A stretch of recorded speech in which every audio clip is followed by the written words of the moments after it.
प्यारे बच्चों, आज हम लर्निंग आउटकम्स आधारित लर्निंग गैप सामग्री में कक्षा 8वीं विषय विज्ञान अध्याय 7 मौसम, जलवायु और जलवायु के अनुरूप जंतुओं द्वारा अनुकूलन देखेंगे।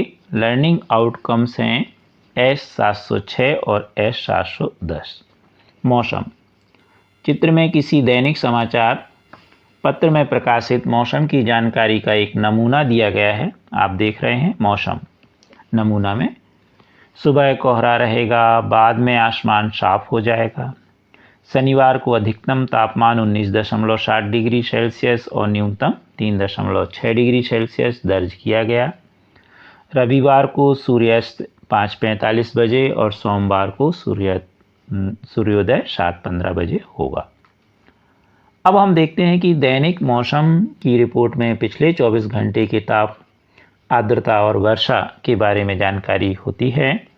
मौसम की रिपोर्ट में अगले दिन के मौसम के बारे में पूर्व अनुमान प्रकाशित किया जाता है।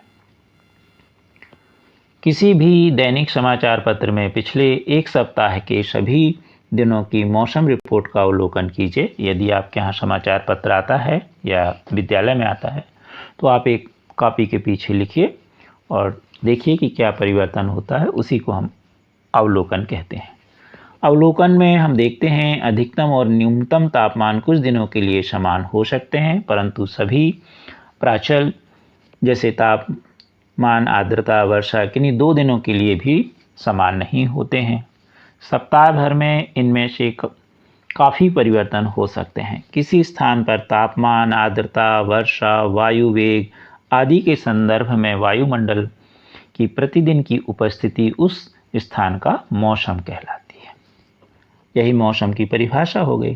तापमान, आर्द्रता या अन्य कारक ही मौसम के घटक कहलाते हैं। वर्षा को वर्षा मापी नामक यंत्र से नापा जाता है। यह मूल रूप से एक मापक सिलेंडर होता है जिसके ऊपर वर्षा जल को एकत्रित करने के लिए एक कीप लगी रहती है। कीप यानी चुंगी। मौसम की रिपोर्ट भारत मौसम विज्ञान विभाग द्वारा तैयार की जाती है। यह विभाग प्रतिदिन विभिन्न स्थानों से वहां के ताप, पवन वेग आदि पर आंकड़े एकत्रित करता है और मौसम के बारे में पूर्वानुमान लगाता है। जैसा किसी भी मौसम की रिपोर्ट से स्पष्ट होता है कि अधिकतम और न्यूनतम तापमान को प्रतिदिन रिकॉर्ड किया जाता है। इस कार्य के लिए एक विशेष तापमापी होता है जिसमें अधिकतम और न्यूनतम तापमापी कहते हैं। तो यह जो न्यूनतम और अधिकतम तापमान है, यह एक अलग से थर्मामीटर होता है, तापमापी होता है। यह यदि आपके ज़िले में मौसम विभाग है तो वहाँ जाके आप देख सकते हैं। यहाँ पर एक ग्राफ बना है, यहाँ पर सारणी बनी है जिसके द्वारा यह ग्राफ खींचा गया है दिनांक और अधिकतम तापमान के लिए। जलवायु मौसम विज्ञानी प्रतिदिन मौसम संबंधी आंकड़ों को रिकॉर्ड करते हैं। पिछले अनेक दशकों के मौसम के रिकॉर्ड सुरक्षित रखे गए हैं। इनमें हमें किसी स्थान के मौसम के पैटर्न का निर्धारण करने में सहायता मिलती है। किसी स्थान के मौसम की लंबी अवधि जैसे 25 वर्ष में एकत्रित किए गए आंकड़ों के आधार पर बना मौसम का पैटर्न उस स्थान की जलवायु कहलाता है। यदि हम पाते हैं कि किसी स्थान का तापमान अधिकांश समय उच्च रहता है तो हम कह सकते हैं कि उस स्थान की जलवायु गर्म है। यदि इसके अतिरिक्त उस स्थान पर अधिकांश दिनों में भारी वर्षा भी होती है तो हम कह सकते हैं कि उस स्थान की जलवायु गर्म है और आर्द्र है। अब यहाँ पर 2 टेबल बनी हैं, 7.2 और 7.3 श्रीनगर अर्थात जम्मू और कश्मीर की जलवायु के बारे में, और 7.3 में तिरुवनंतपुरम केरल के जलवायु के बारे में। सारणी 7.2 और 7.3 देखने पर हम आसानी से जम्मू कश्मीर और केरल के औसत तापमान के अंतर को देख सकते हैं कि केरल जम्मू और कश्मीर की तुलना में बहुत गर्म और आर्द्र है, जिसमें कुछ भागों में मध्यम गर्म और मध्यम आर्द्र जलवायु होती है। जलवायु और अनुकूलन जलवायु का सभी जीवों पर गहरा प्रभाव पड़ता है। जंतु उन स्थितियों में जीने के लिए अनुकूलित होते हैं जिनमें वे रहते हैं।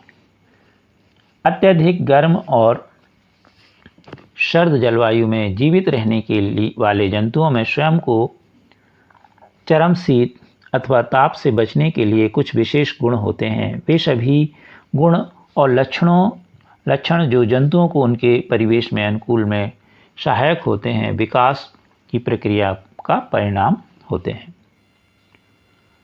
जंतुओं के जलवायु परिस्थितियों के लिए अनुकूलन के उदाहरण के रूप में हम केवल ध्रुवीय क्षेत्र में और उष्णकटिबंधीय वर्षा वनों में रहने वाले जंतुओं की चर्चा करेंगे।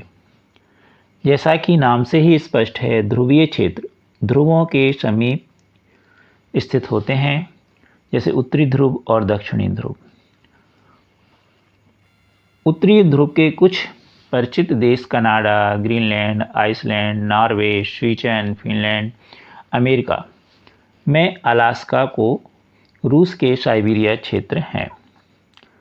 Bharat, Malaysia, Indonesia, Brazil, Congo गणतंत्र, केन्या, युगांडा और नाइजीरिया कुछ ऐसे देश हैं जहां उष्णकटिबंधीय वर्षा वन पाए जाते हैं।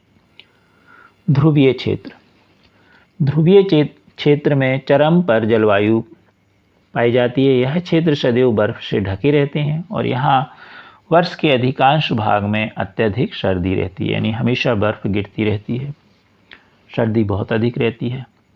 ध्रुवों पर 6 महीने तक सूर्यास्त नहीं होता, बाकी 6 महीनों तक वहाँ सूर्योदय नहीं होता। यहाँ रहने वाले जंतु इन चरम स्थितियों के लिए अनुकूलित हो गए हैं। ध्रुवीय भालू, इसमें एक ध्रुवीय भालू बना हुआ है। ध्रुवीय भालू के सारे शरीर पर सफ़ेद बाल, जिन्हें हम फर भी कहते हैं, होते हैं, जिससे वे बर्फ की सफ़ेद पृष्ठभूमि में आसानी से दिखाई नहीं देते, क्योंकि वो भी सफ़ेद और बर्फ भी सफ़ेद। इनमें चरम शीत से बचने के लिए इनमें बाल जो हैं, फर हैं, इनकी 2 मोटी परतें होती हैं। इनकी त्वचा के नीचे वसा की एक परत होती है। ये अपने शरीर को बहुत अधिक गर्म हो जाने से बचने के लिए अक्सर विश्राम करते रहते। यहाँ पर एक सफ़ेद भालू, ध्रुवीय भालू का चित्र है और उसकी जो विशेषताएं हैं उनके बारे में बताया गया है। तो सबसे पहले हम देखें, सफ़ेद बालों के कारण सफ़ेद बर्फ की पृष्ठभूमि में यह आसानी से नहीं दिखाई देते, जिससे क्या होता है, परभक्षी या शिकारी इन्हें आसानी से नहीं देख पाते। अब देखें हम, इसके शरीर पर बालों की 2 मोटी परत होती हैं, जिसके कारण यह मौसम में अपने आप को गर्म रखते हैं। अगला देखें हम, इसकी त्वचा के नीचे वसा की एक मोटी परत होती है और इसके कारण यह शरीर शीतरोधी होता है और इसे गर्म रखने में सहायता मिलती है। अगला हम देखें, इसके नाखून जो होते हैं वो गद्देदार यानी मुड़े हुए होते हैं, पैर गद्देदार होते हैं और ये आसानी से बर्फ़ पर चलने की, इसमें नाखून ऐसे मुड़े से होते हैं जिससे ये बर्फ़ में गड़ जाते हैं और इसको बर्फ़ में चलने में सहायता होती है। अगला हम देखें, इसमें सूंघने की जो शक्ति है वो तीव्र होती है।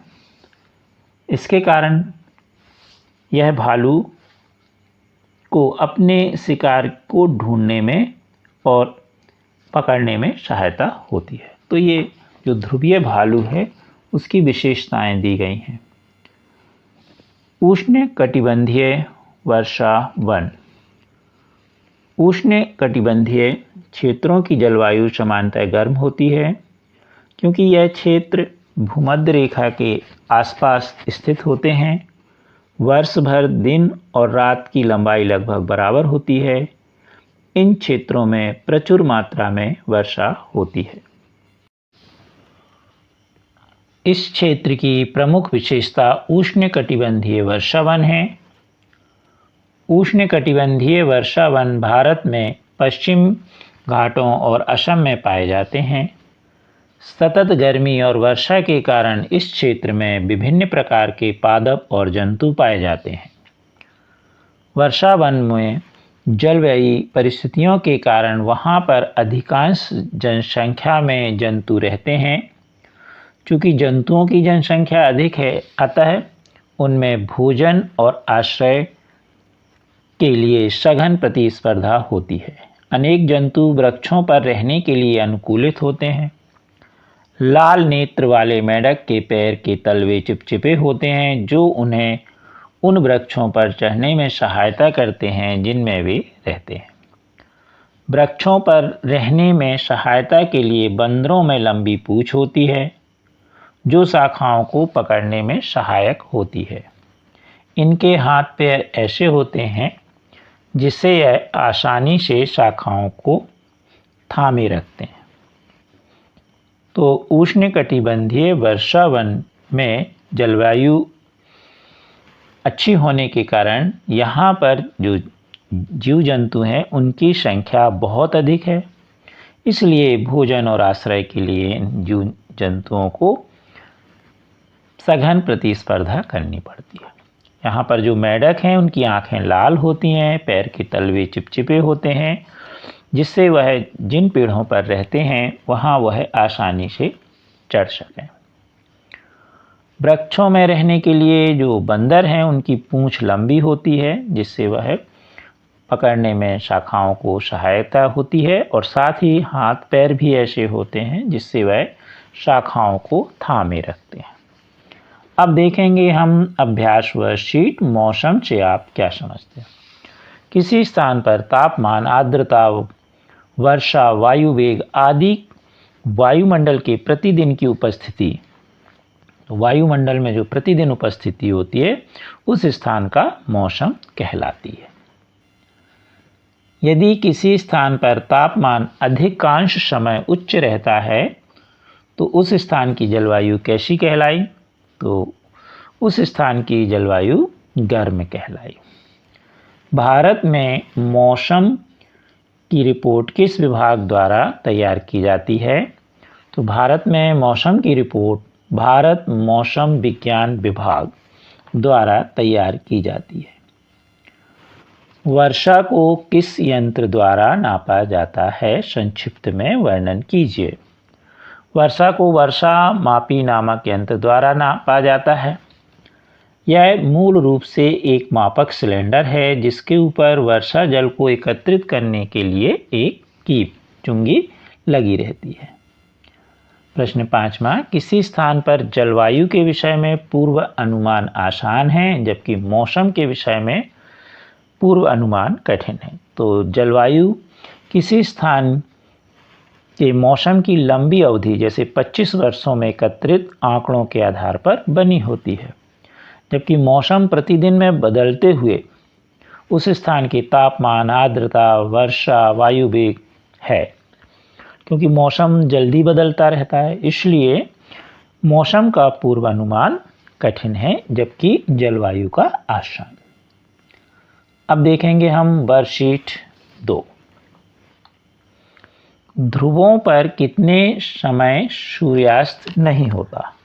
तो ध्रुवों पर 6 महीने तक सूर्यास्त नहीं होता। प्रश्न 2, सफ़ेद बाल या फर वाले जंतु किस क्षेत्र में रहने के लिए अनुकूलित हैं? तो सफ़ेद बाल या फर वाले जंतु ध्रुवीय क्षेत्र में रहने के लिए अनुकूलित हैं। क्यों? क्योंकि वहाँ सफ़ेद बर्फ रूप में रहती है, तो अब बर्फ भी सफ़ेद हो गई और उनके बाल भी सफ़ेद, तो आसानी से वहाँ छिप सकते हैं, रह सकते हैं। इसके अलावा अन्य भी बालों के कारण उन्हें गर्मी के लिए अनुकूलित होते हैं। अब देखें हम प्रश्न 3, उदाहरण सहित बताइए कि किसी विशेष जलवायु परिस्थिति में कुछ विशिष्ट जंतु ही जीवन यापन करने पाते हैं। विशेष जलवायु परिस्थिति में कुछ विशिष्ट जंतु ही जीवन यापन करते पाए जाते हैं, जैसे ध्रुवीय भालू। अब क्योंकि ठंड बहुत अधिक पड़ती है तो इनके शरीर पर सफ़ेद फर की 2 परतें, मोटी परतें होती हैं। साथ ही त्वचा के अंदर नीचे वसा की परत होती है, इसलिए उन्हें अधिक ठंड से बचाने में यह सहायक होते हैं। अब देखेंगे हम उष्णकटिबंधीय वर्षावन वाले देशों के नाम। मलेशिया, इंडोनेशिया, ब्राज़ील, कांगो गणतंत्र, केन्या, युगांडा एवं नाइजीरिया। ध्रुवीय भालू अधिकतम समय विश्राम करने में क्यों व्यतीत करते हैं? तो ध्रुवीय भालू अधिकतम समय विश्राम करने में क्यों व्यतीत करते हैं? क्योंकि उनकी त्वचा के नीचे वसा की एक परत होती है जिससे उन्हें बहुत अधिक गर्मी लगती है, तो इससे बचने के लिए वह अधिक समय तक विश्राम करते हैं। अब देखेंगे हम वर्कशीट 3। दिन के किस समय तापमान के न्यूनतम होने की संभावना होती है? तो आप सब जानते हैं दिन में सुबह के समय तापमान न्यूनतम होने की संभावना होती है। अब देखें हम प्रश्न दूसरा। ध्रुवीय क्षेत्र के देशों के नाम लिखिए। ध्रुवीय क्षेत्रों के देशों के नाम Canada, Greenland, Norway, Sweden, Finland व अमेरिका में अलास्का है। प्रश्न तीसरा। उष्णकटिबंधीय वर्षावन में रहने वाले बंदर किस प्रकार उस स्थान पर रहने के लिए अनुकूलित हैं?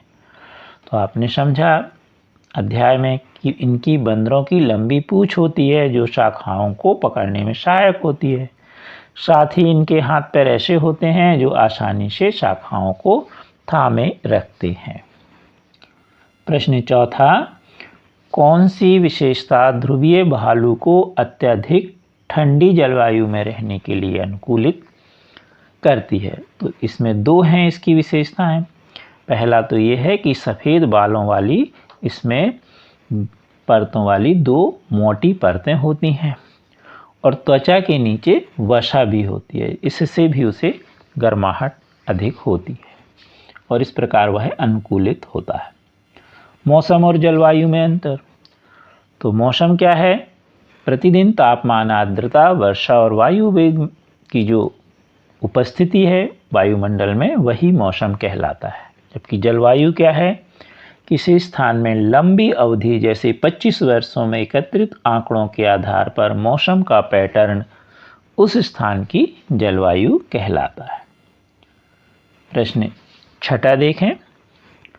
ध्रुवीय क्षेत्रों के नाम Canada, Greenland, Iceland, Norway, Sweden, Finland व अमेरिका में अलास्का। प्रश्न पांचवा। सारणी 7.2 में दिए गए आंकड़ों के अनुसार प्रेक्षण उपरांत बताइए कि श्रीनगर की जलवायु कैसी है? तो आपने उसमें पढ़ा अध्याय में मध्यम गर्म व मध्यम आर्द्र है। अब देखेंगे हम प्रोजेक्ट कार्य। इसमें लिखा है कि शीत ऋतु के किसी महीने जैसे दिसंबर इन्होंने कहा मैं लगातार 7 दिन के मौसम रिपोर्ट अपने माता पिता या अन्य साथियों की सहायता से नोट कीजिए।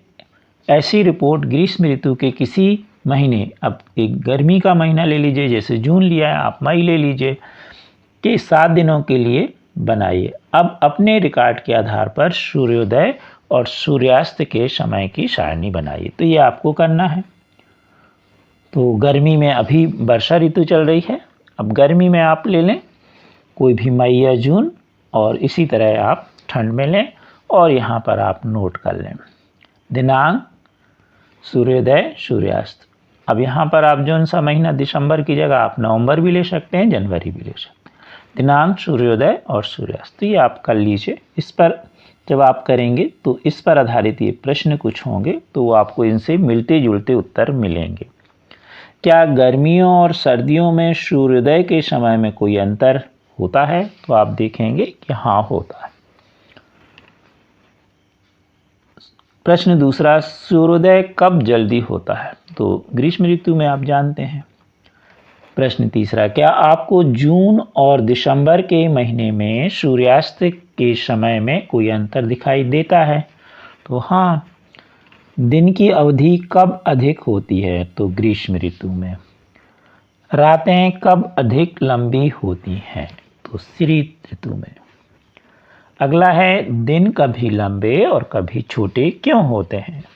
तो वास्तव में दिन और रात ना तो लंबे होते हैं ना छोटे होते हैं, बराबर होते हैं, परंतु पृथ्वी अपनी धुरी पर 23.5 डिग्री से झुकी है। इससे उत्तरी गोलार्ध और दक्षिणी गोलार्ध पर सूर्य की किरणें अलग अलग समय तक रहती हैं, इसलिए दिन कभी लंबे और कभी छोटे होते हैं। ये आप भूगोल वाले अध्याय में भी विस्तृत रूप से पढ़ेंगे। जून और दिसंबर में चुने गए दिनों के लिए दिन की अवधि का ग्राफ खींचिए। तो ये आपको ग्राफ खींचना है स्वयं। अगला है, किसी दैनिक समाचार पत्र से एक सप्ताह के मौसम के आंकड़े लेकर निम्न तालिका पर कक्षा में पूर्ण कीजिए। तो अब आपके यहाँ अखबार आता होगा, नहीं आता तो शाला में आता होगा विद्यालय में, तो वहाँ से लेकर के आप यह सारणी भरिए। यहाँ पर दिनांक भरिए, अधिकतम न्यूनतम आर्द्रता, अधिकतम आर्द्रता और यहाँ वर्षा, तो ये उसमें आती है प्रत्येक दिन के अखबार में, पेपर में, तो ये जानकारी आपको भरनी है। अगला है स्व आकलन, अर्थात एक टेस्ट। वर्ष भर सूर्योदय और सूर्यास्त का समय कैसा रहता है? बराबर। खाली स्थान में बराबर भर दीजिए। अगला है, जंतु उन परिस्थितियों के लिए अनुकूलित होते हैं जिन पर वह खाली स्थान, तो कहाँ? जिनमें वह निवास करते हैं या रहते हैं। प्रश्न तीसरा, ध्रुवीय क्षेत्रों में वर्ष भर खाली स्थान रहती है, तो ठंड रहती है या शीत रहती है। मौसम की रिपोर्ट खाली स्थान विभाग द्वारा तैयार की जाती है, तो भारत मौसम विज्ञान विभाग द्वारा। वर्षा को खाली स्थान यंत्र द्वारा नापा जाता है, वर्षा मापी यंत्र द्वारा। प्रश्न दूसरा, सत्य वर्षा को वर्षा मापी नापक यंत्र द्वारा मापा जाता है, तो यह सत्य है। 25 वर्षों में एकत्रित आंकड़ों के आधार पर बना मौसम का पैटर्न उस स्थान की जलवायु कहलाता है, सत्य है। जलवायु का जीवों पर कोई प्रभाव नहीं पड़ता, तो पड़ता है, तो यह असत्य है। भारत में उष्णकटिबंधीय वर्षावन नहीं पाए जाते, तो यह भी असत्य है क्योंकि पाए जाते हैं। अगला, ध्रुवीय भालू अपने शरीर को बहुत अधिक गर्म हो जाने से बचने के लिए अक्सर अधिक विश्राम करते हैं, तो हाँ ये सही है, इसलिए वो ज़्यादा विश्राम करते हैं। अगला प्रश्न है, उष्णकटिबंधीय वर्षावन वाले देश के नाम लिखिए। Bharat, Malaysia, Indonesia, Brazil, Congo गणतंत्र, केन्या, युगांडा और नाइजीरिया। प्रश्न दूसरा, ध्रुवीय क्षेत्र के देशों के नाम लिखिए। Canada, Greenland, Iceland, Norway, Sweden, Finland व अमेरिका में अलास्का। प्रश्न तीसरा, उष्णकटिबंधीय वर्षावन में रहने वाला बंदर किस प्रकार उस स्थान पर रहने के लिए अनुकूलित है?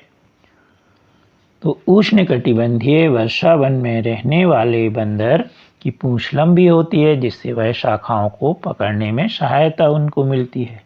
साथ ही इनके हाथ पैर ऐसे होते हैं कि वह आसानी से शाखाओं को थामे रखते हैं। आप हमारे चैनल को शेयर सब्सक्राइब अवश्य कीजिए। Thank you.